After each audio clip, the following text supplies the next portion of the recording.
Қайырлы кеш барлықтарыңызға. Бүгінгі біздің тақырыбымыз жауырын ашу, яғни жаңадан туған балаларды үй жағдайында қалай жауырын ашамыз, иә? Ең алдымен ескерте кететін жағдай, бала егер денесі қатты болса, жауырын қатты ашпаймыз, ақырындап қана, иә? Ең алдымен массаж жасап аламыз. Ең алдымен арқасына осылайынан сипалап аламыз, яғни общий массаж жасап аламыз, иә? Общийнен осылай жасаймыз. 8 реттен осылайынан қыздырып аламыз арқасының барлығын. Осылайынан барлығын қыздырып, осылайынан қыздырып аламыз. Осылайынан қыздырып аламыз. Одан кейін осылай сипалап, осылайынан аламыз. Осылайынан сипалап аламыз, иә? Одан кейін осы ең бірінші массаж жасаламыз, иә? Осылайынан омыртқа бойымен жүргіземіз қолымызды. Міне, тағы да омыртқа бойымен жүргіземіз осылайынан. Қолымызды айқастырып, бұл омыртқасы бала жаңадан туған балалардың, яғни арқасы ауырады, көп жатқаннан ауырады арқасы. Сол балаларға пайдалы.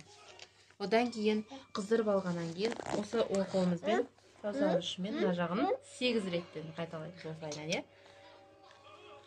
8 реттен қайталаймыз осылайынан. Осылайынан 8 рет қайталаймыз.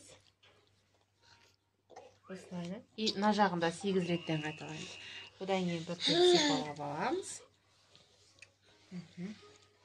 Содан кейін достар, баланың жауырынына қарай кетсек, мысалы баланың жауырынына қолы бос болатын болса, үй жағдайында, мысалы міне, бала жатыр, ол кішкентай бала.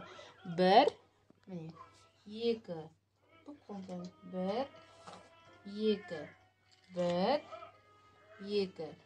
Осылайынан, мына жақ қолында да солайынан жасаймыз. Және келесі жасаймыз.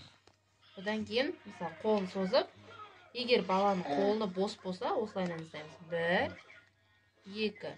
Міне, мына жері аралығында осылайынан сипалап аламыз.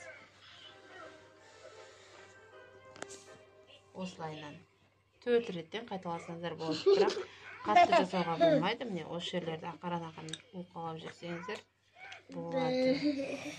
Көбінесе бұлайынан жасаймыз. Немесе 1, міне, алдыға, артқа, алдыға, артқа. Осылайынан ақырындап үй жағдайында жасауға болады. Мен каналыма подписать, лайк басып отырыңыздар. Сау болыңыздар, рахмет.